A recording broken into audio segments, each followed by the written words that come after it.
गोचर भूमि के उत्सर्ग तथा लघु उद्यानों की प्रतिष्ठा विधि। भारत में पहले सभी ग्राम नगरों की सभी दिशाओं में कुछ दूर तक गोचर भूमि रहती थी। उसमें गायें स्वच्छंद रूप से चरती थी और वह भूमि सर्वसामान्य के भी घूमने फिरने के उपयोग में आती थी। छोटे छोटे बालक भी उसमें क्रीड़ा करते थे। यह प्रथा अभी कुछ दिनों पहले तक थी, पर अब वह सर्वथा लुप्त हो गई है। इससे गौधन की बड़ी हानि हुई है, जिसका फल प्रकृति अनावृष्टि, भीषण महर्घता, महंगाई, दुष्काल की स्थिति, भूकंप, महायुद्ध और सर्वत्र निर्दोष लोगों की हत्या के रूप में परोक्ष तथा प्रत्यक्ष रूप से दे रही है। इसकी निवृत्ति का एकमात्र समाधान है प्राचीन पुराणोक्त सदाचार, गौसेवा और आसक्तिकतापूर्ण आध्यात्मिक दृष्टि का पुनः अनुसंधान और अनुसरण करना। भला आज की दशा से जहाँ किसी को भी किसी भी स्थिति में तनिक भी शांति नहीं है, इससे अधिक और चिंता की बात क्या हो सकती है।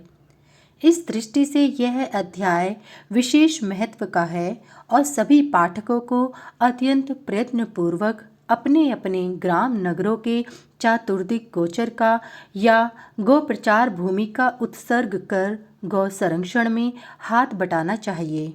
संपादक सूत जी कहते हैं, ब्राह्मणों, अब मैं गोचर भूमि के विषय में बता रहा हूँ, आप सुने। गोचर भूमि के उत्सर्ग कर्म में सर्वप्रथम लक्ष्मी के साथ भगवान विष्णु की विधि के अनुसार पूजा करनी चाहिए। इसी तरह ब्रह्मा, रुद्र, करालिका, वराह, सोम, सूर्य और महादेव जी का क्रमश विविध उपचारों से पूजन करें। हवन कर्म में लक्ष्मी नारायण को 3-3 आहुतियाँ घी से दें। क्षेत्रपालों को मधु मिश्रित 1-1 लाजाहुति दें। गोचर भूमि का उत्सर्ग करके विधान के अनुसार यूप की स्थापना करें तथा उसकी अर्चना करें। वह यूप 3 हाथ का ऊंचा और नाग फणों से युक्त होना चाहिए। उसे एक हाथ से भूमि के मध्य में गाड़ना चाहिए। अनंतर विश्वेशा इस मंत्र का उच्चारण करें और नागाधिपतये नमः, अच्युताय नमः तथा भौमाय नमः कहकर यूप के लिए लाजा निवेदित करें। मयि गृह्णाम्य इस मंत्र से रुद्र मूर्ति स्वरूप उस यूप की पंचोपचार पूजा करें। आचार्य को अन्न, वस्त्र और दक्षिणा दें तथा होता एवं अन्य ऋत्विजों को भी अभीष्ट दक्षिणा दें। इसके बाद उस गोचर भूमि में रत्न छोड़कर इस मंत्र को पढ़ते हुए गोचर भूमि का उत्सर्ग कर दें। शिवलोकस तथा गांव सर्वदेव सुपूजिता, गौभ्य एषा मया भूमि संप्रदत्ता शुभार्थिना। शिवलोक स्वरूप यह गोचर भूमि, गोलोक तथा गौएं सभी देवताओं द्वारा पूजित हैं। इसलिए कल्याण की कामना से मैंने यह भूमि गौओं के लिए प्रदान कर दी है। इस प्रकार जो समाहित चित्त होकर गौओं के लिए गोचर भूमि समर्पित करता है, वह सभी पापों से मुक्त होकर विष्णु लोक में पूजित होता है। गोचर भूमि में जितनी संख्या में तृण गुल्म उगते हैं, उतने हजारों वर्ष तक वह स्वर्ग लोक में प्रतिष्ठित होता है। गोचर भूमि की सीमा भी निश्चित करनी चाहिए। उस भूमि की रक्षा के लिए पूर्व में वृक्षों का रोपण करें, दक्षिण में सेतु मेड़ बनाएं, पश्चिम में कटीले वृक्ष लगाएं और उत्तर में कूप का निर्माण करें। ऐसा करने से कोई भी गोचर भूमि की सीमा का उल्लंघन नहीं कर सकेगा। उस भूमि को जलधारा और घास से परिपूर्ण करें। नगर या ग्राम के दक्षिण दिशा में गोचर भूमि छोड़नी चाहिए। जो व्यक्ति किसी अन्य प्रयोजन से गोचर भूमि को जोतता, खोदता या नष्ट करता है, वह अपने कुलों को पातकी बनाता है और अनेक ब्रह्म हत्याओं से आक्रांत हो जाता है।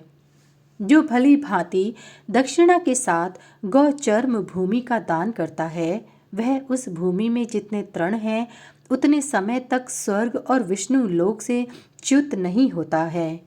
गोचर भूमि छोड़ने के बाद ब्राह्मणों को संतुष्ट करें। वृषोत्सर्ग में जो भूमि दान करता है वह प्रेत योनि को प्राप्त नहीं होता। गोचर भूमि के उत्सर्ग के समय जो मंडप बनाया जाता है उसमें भगवान वासुदेव और सूर्य का पूजन तथा तिल गुड़ की 8-8 आहुतियों से हवन करना चाहिए। देही में इस मंत्र से मंडप के ऊपर 4 शुक्ल घट स्थापित करें। अनंतर सौर सूक्त और वैष्णव सूक्त का पाठ करें। 8 वट पत्रों पर 8 दिक्पाल देवताओं के चित्र या प्रतिमा बनाकर उन्हें पूर्वादि 8 दिशाओं में स्थापित करें और पूर्वादि दिशाओं के अधिपतियों इंद्र, अग्नि, यम, निरति आदि से गोचर भूमि की रक्षा के लिए प्रार्थना करें। प्रार्थना के बाद चारों वर्णों की मृग एवं पक्षियों की अवस्थिति के लिए विशेष रूप से भगवान वासुदेव की प्रसन्नता के लिए गोचर भूमि का उत्सर्जन करना चाहिए। गोचर भूमि के नष्ट भ्रष्ट हो जाने पर, घास के चीर्ण हो जाने पर तथा पुनः घास उगाने के लिए पूर्ववत प्रतिष्ठा करनी चाहिए, जिससे गोचर भूमि अक्षय बनी रहे। प्रतिष्ठा कार्य के निमित्त भूमि के खोदने आदि में कोई जीव जंतु मर जाए तो उससे मुझे कोई पाप न लगे, प्रत्युत धर्म ही हो और इस गोचर भूमि में निवास करने वाले मनुष्यों, पशु पक्षियों, जीव जंतुओं का आपके अनुग्रह से निरंतर कल्याण हो, ऐसी भगवान से प्रार्थना करनी चाहिए। अनंतर गोचर भूमि को त्रिगुणित पवित्र धागे द्वारा 7 बार आविष्टित कर दें। आविष्टन के समय सूत्रमाणम पृथ्वी इस ऋचा का पाठ करें। अनंतर आचार्य को दक्षिणा दें। मंडप में ब्राह्मणों को भोजन कराएं। दीन, अंध एवं कृपणों को संतुष्ट करें। इसके बाद मंगल ध्वनि के साथ अपने घर में प्रवेश करें।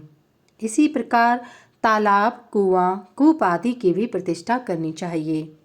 विशेष रूप से उसमें वरुण देव की और नागों की पूजा करनी चाहिए। ब्राह्मणों, अब मैं छोटे एवं साधारण उद्यानों की प्रतिष्ठा के विषय में बता रहा हूँ। इसमें मंडल नहीं बनाने चाहिए, बल्कि शुभ स्थान में 2 हाथ के स्थंडिल पर कलश स्थापित करना चाहिए। उस पर भगवान विष्णु और सोम की अर्चना करनी चाहिए। केवल आचार्य का वरण करें। सूत्र से वृक्षों को आविष्टित कर पुष्पमालाओं से अलंकृत करें। अनंतर जलधारा से वृक्षों को सींचें। 5 ब्राह्मणों को भोजन कराएं। वृक्षों का कर्णवेद संस्कार करें और संकल्प पूर्वक उनका उत्सर्जन कर दें। मध्य देश में यूप स्थापित करें और दिशा विदिशाओं तथा मध्य देश में कदली वृक्ष का रोपण करें एवं विधान पूर्वक घी से होम करें। फिर स्विष्टकृत हवन कर पूर्ण आहुति दें। वृक्ष के मूल में धर्म, पृथ्वी, दिशा, दिक्पाल और यक्ष की पूजा करें तथा आचार्य को संतुष्ट करें। दक्षिणा में गाय दें। सब कार्य विधान के अनुसार परिपूर्ण कर भगवान सूर्य को अर्घ प्रदान करें।